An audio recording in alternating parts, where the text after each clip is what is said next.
I'm super duper excited to show you how to make these tiny sweater ornaments. I have been planning on making this as a pattern or a tutorial for, well, since I started making them last year. So here I am a year later, finally getting around to it. Um, the color combo is completely up to you. Obviously, whatever you want to do. I love it in these more traditional Christmas colors. So that's what I'm going to show you how to do today. But also, I loved making them in blue and gold and white for their. I'm a West Virginia girl, so these are WVU Mountaineer colors. I bring these with me to the festivals that I have attended over the last year and put them on a Christmas tree as ornament options, and people seem to like them. So, blue and gold, of course, and then, the traditional colors. You can make them in any color you'd want to. So that's what we're going to talk about here. You'll need 3 colors of yarn, or 2 or 1. Honestly, if you just want to do it in one, that's totally fine. You will also need this tiny, adorable hanger. I will link them in the supply list. I found these on Amazon. I think it was like a 10-pack or something, maybe more. They're doll, like Barbie doll clothes hangers, I believe, but they were perfect for this project. So that's what I got. I'm using a size H hook. It's a 5 millimeter.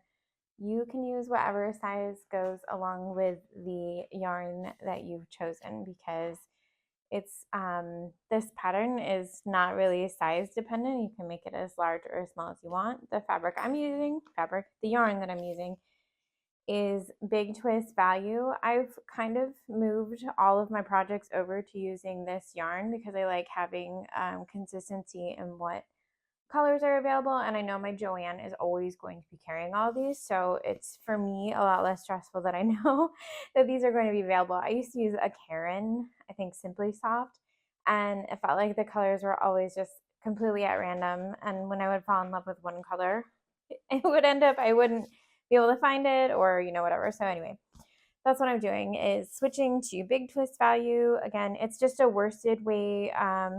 It's a size 4 medium yarn, and honestly I think it's gotten softer than it used to be over the years, so I like it. Doesn't hurt my hands to crochet with it. So the 3 colors that I am using, this one is Varsity Green.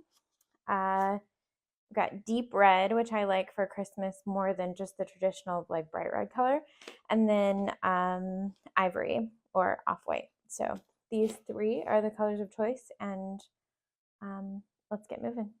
All right, we're gonna get started on round 1, and I'm going to be using the color red. Again, it's up to you what colors you want to use. We're just using alternating colors for each round. So you want to create your magic circle, or however you like to start a round. I actually have learned that for a million years I've been doing a method that's called the chain 1 method.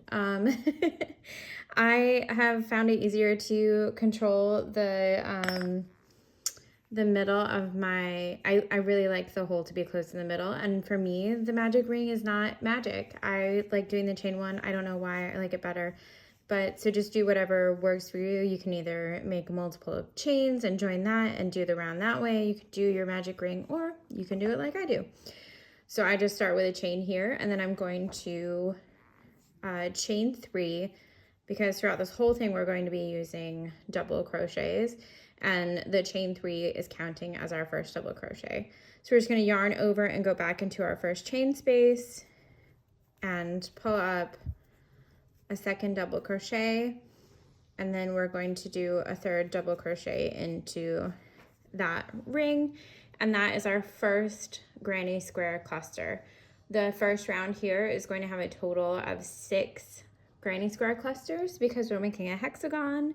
Hexagon has 6 sides, and that's what we're repeating throughout the whole thing. So we're going to be doing a double crochet of 3 clusters, and then in the first round here we're just going to be chaining 1 between all of them, and so we just continue around. So we did our chain 1. I'm gonna go back into that middle for a double crochet. So there's 1, It's always harder to do on camera, isn't it?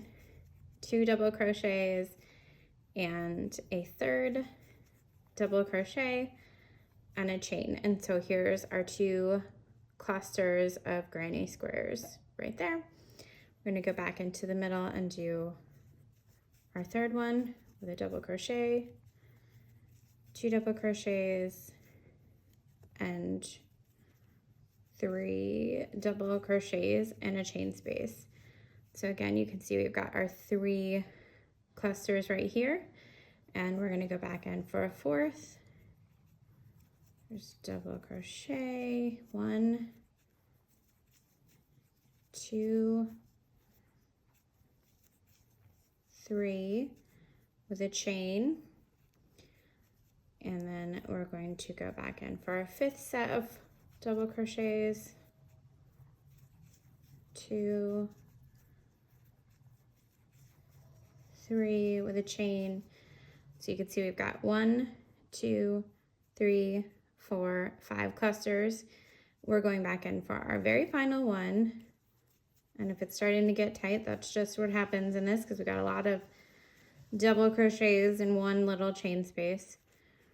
So on the 3rd double crochet, as I pull it up, I'm going to be doing my color changes within the row below where we're changing. If you want to finish this off and weave everything in and tie it off and then join a new color that way, you absolutely can. But for me, I've always found that I just personally prefer it. My yarns I like my color changes that way.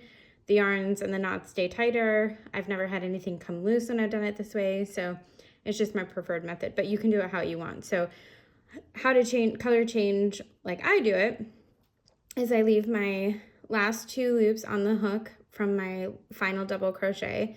We are still going to do a chain space, a chain space in between the last one, but it will be in the new color, and that's totally fine because it ends up getting covered up anyway, so you can't tell that the color is being changed on the row that it is. So I'm just going to drop my yarn. I'm going to chop that off, get it out of the way, and I'm going to grab my white or my cream, and I'm going to join the color by pulling through the final 2 stitches and then doing my chain 1 to finish that set, and then I'm going to slip stitch into the very first double crochet that we created in round 1. And if I pull it tight, you can see that we've got our very wobbly circle, which is our beginning of our hexagon. So on to round 2. Grab some more yarn here. All right, so we're going to pull up 3 chains, and that's going to count as our first double crochet in round 1. And now we're going to yarn over and go back. It feels like going backwards a little bit, but we're just going back into that chain space that we were just in. And we're going to double crochet 2 more into it. There's 1 and 2. So we've done our first cluster of round 2. We're going to chain 1 and then move on to the next chain space that's in order here. And so we're going to do 3 double crochets in that chain space. There's 1, 2, and 3. And then we're going to actually chain 2 because we're creating a corner space here. We're going straight back into where we just were and doing another set of 3 double crochets. That's 2, and that's 3. And we're now just going to chain 1 because we're not turning a corner in this point, we're going straight across. But we're heading to this next chain space. So we're doing this 6 times, right? We're creating 6 sets of double crochet clusters where we're creating a bunch of corner spaces. So we did 3 double crochets, we're going to chain 2, and then we're going to go back in that same exact chain space from round 1, and we're going to double crochet 3 more times to create a corner.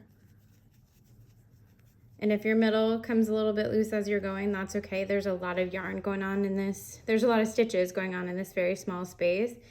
So at first you're just gonna have to keep adjusting, and then we'll fix that and tighten it up when we go to like weave all the ends in.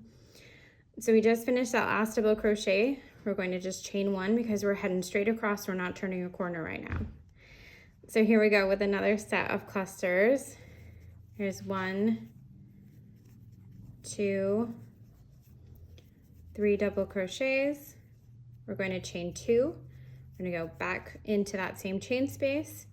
We're going to do 3 more double crochets to create yet another corner. 1, 2, and 3. And finish that off with a chain. I lost the word for a second. Now we're headed to this next chain space right here to add 3 double crochets.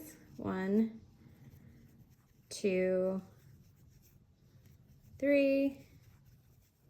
Chain 2 because we're creating a corner in this instance. And then we're going to go back into that same chain space and create another granny square cluster. 3 and just a chain 1.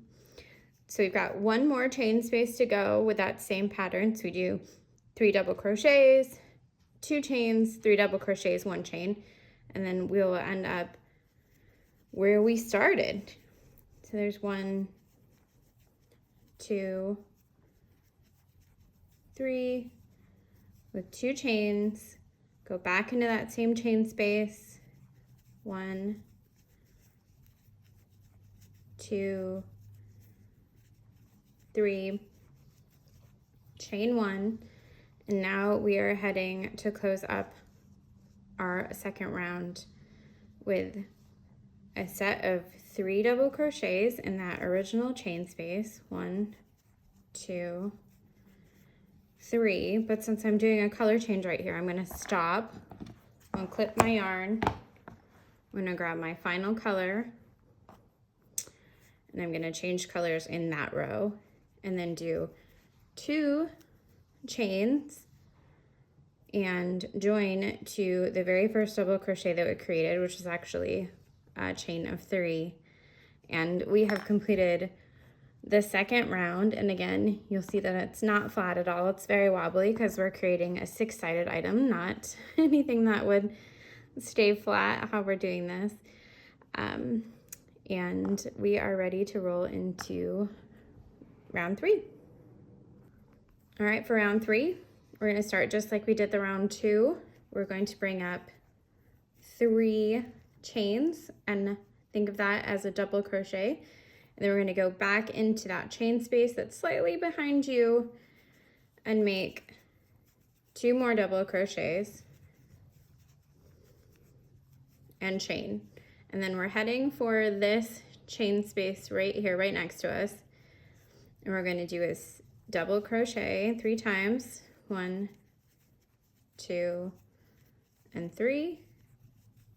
Chain 1. And you see how we're heading into this corner?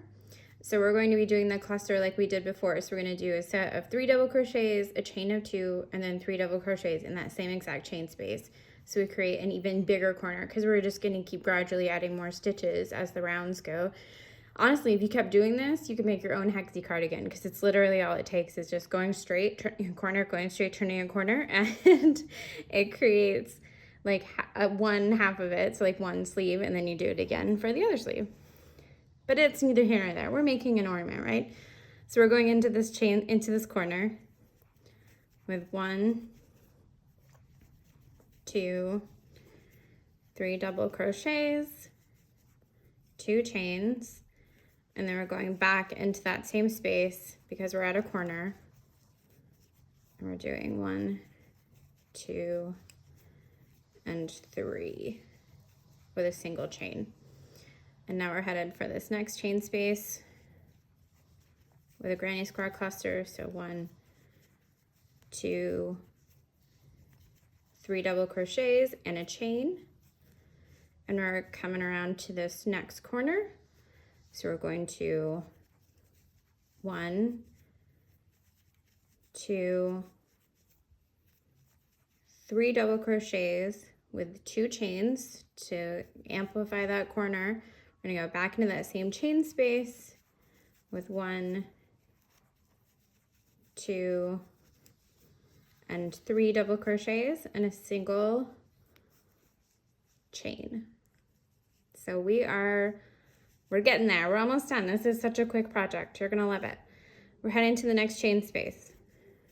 So we just keep going with 1, 2, 3 double crochets, chain. We're headed to a corner. So we go 1, 2, 3 double crochets with 2 chains.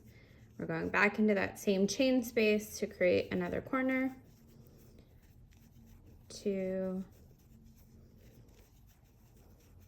3, and chain 1. And now we're going straight. So we're in this next chain space. We're just going to be doing 3 double crochets and a single chain.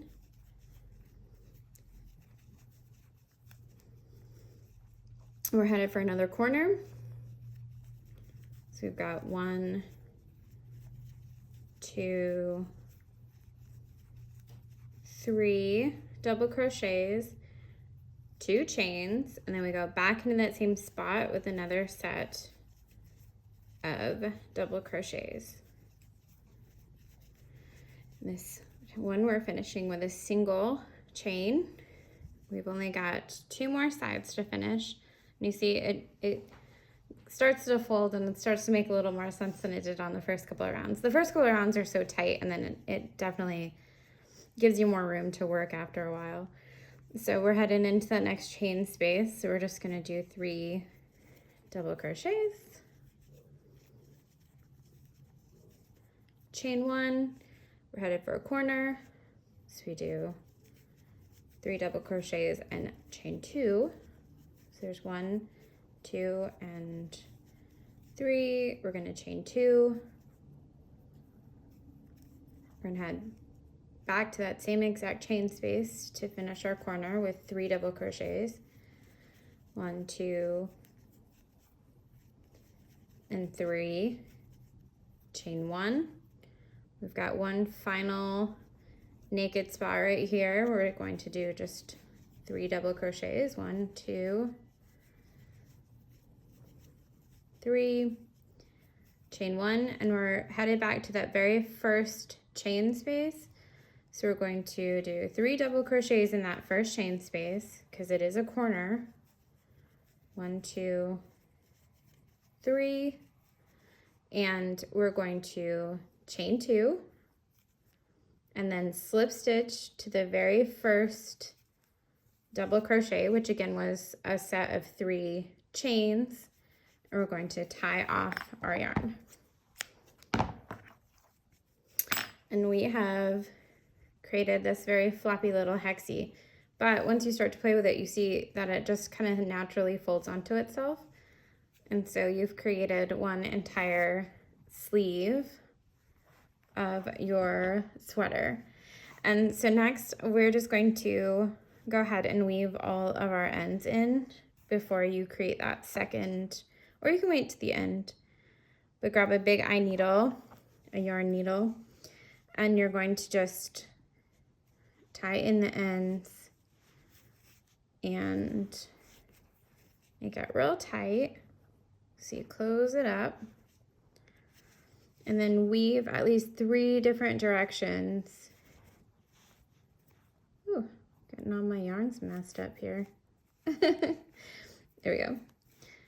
You want to have your ends, your tails go at least 3 different directions because it helps secure them. So as honestly on this, it's not going to be such a big deal because you're not really going to be pulling on it. But if you're wearing it or using it or washing it, it definitely helps to weave the ends in as many directions as you can go. Make sure that it's nice and secure and nothing's going to come loose after the fact.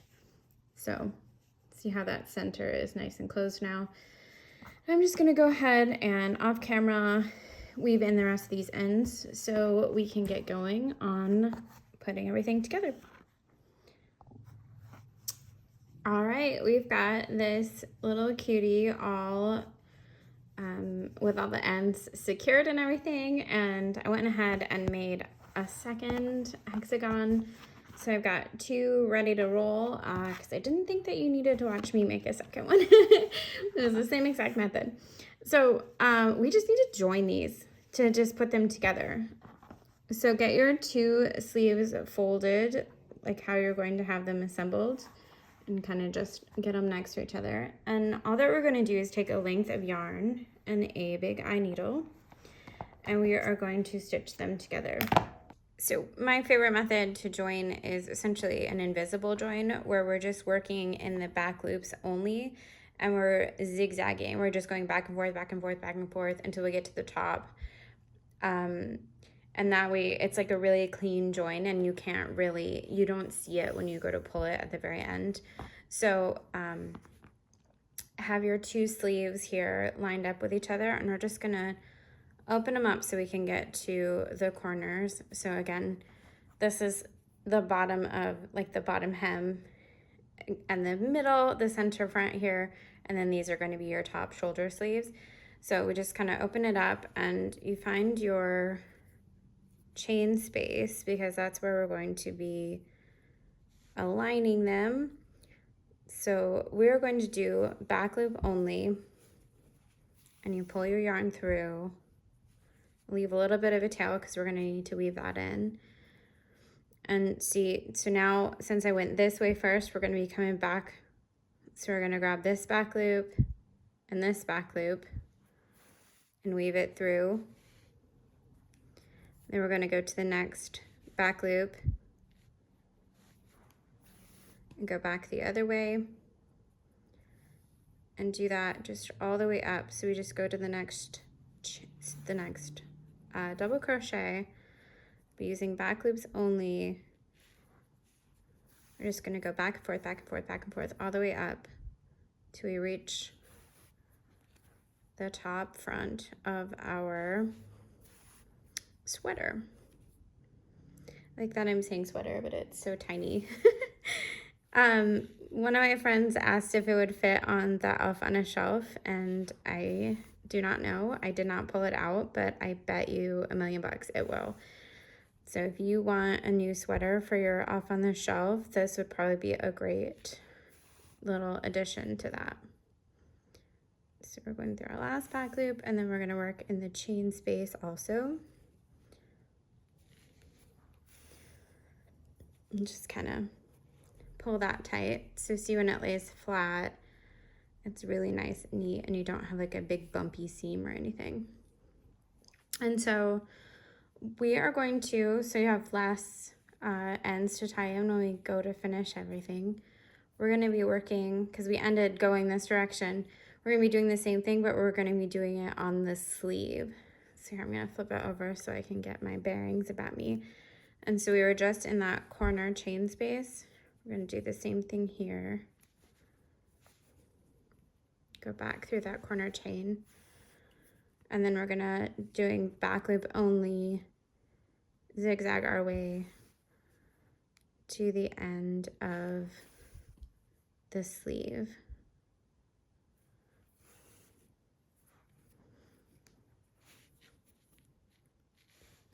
Just get a nice clean finish on our cute little sweater. A cute tiny little sweater. Just keep going back and forth.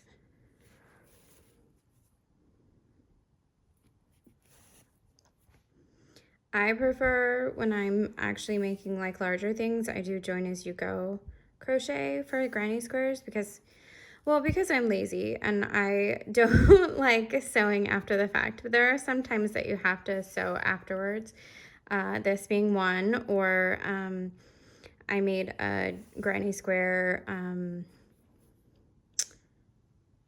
eyeball sweater, and the way that those eyeballs were, I wasn't making these big gaps, and I wasn't sure how I wanted to arrange everything, so I did not crochet as I went. I finished off all of the squares, and then I sewed them together exactly like this. So I'm just cutting my yarn a little shorter because I'm going to be creating a knot. Just giving myself shorter of a tail here. And I'm going to weave my end in.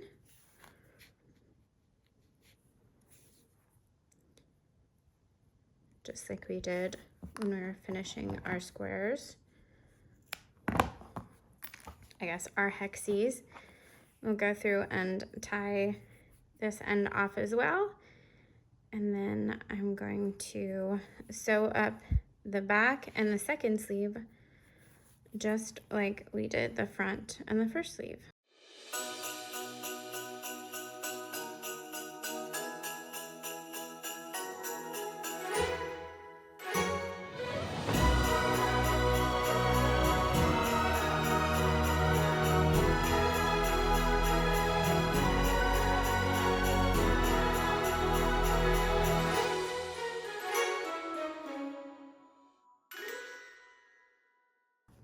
All right, and now it is all joined everywhere. So we've got a little sweater, and I actually realized when I originally made these, I left more of an opening in the neckline. This would definitely be better for a elf if you're trying to put it on an elf on a shelf, to leave like the middle part open. I did not this time. It's a lot more closed, but our hanger will still fit in here. So we're just going to stuff our hanger into the middle here. And what I actually did was take a couple of like scraps of yarn that I still had from when I was trimming off everything, and I stuck it through in a couple of spots. Use my and secured that hanger so it wasn't going to go anywhere when we, you know, if you're using it on a tree, so when you're taking it off and storing your ornaments, your hanger is not going to just fall out and be gone. So you can go ahead and weave those ends in too if you want. Not a super necessary step if you don't want to. You can also just grab your crochet hook and kind of hide the ends in the middle here and just do a little trimming. If you're a cheater like I am and you want to take the least amount of steps, which is typical of me, so, oops. I meant to pull it through the top here. And just trim these.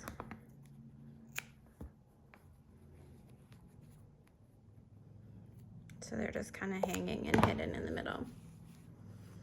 And there, it is secured to your hanger, so your hanger's not going anywhere while you're going to utilize it. And then the last thing, and this is obviously optional, you can grab a piece of yarn, and I don't have a tried and true, well, I just have my method of doing it, so I don't know if I'm going to explain it well, but if you want to add like the little bow to the front of it, I just tie a bow with a much larger piece of yarn, much larger than the bow is. See, it's very sloppy in the beginning. And then I pull my bow to get it to the size that I like and that I think the loops look good. And then I trim the bow ends and then just grab some glue and dab it to the middle here and add it to your sweater. So just put a tiny little dollop of hot glue. Try not to burn yourself. And just pop it right in the middle there. Try to get rid of these strings, which is why I hate using hot glue. And you've got yourself a very cute, totally adorable, that's the same as cute, sweater for your Christmas tree.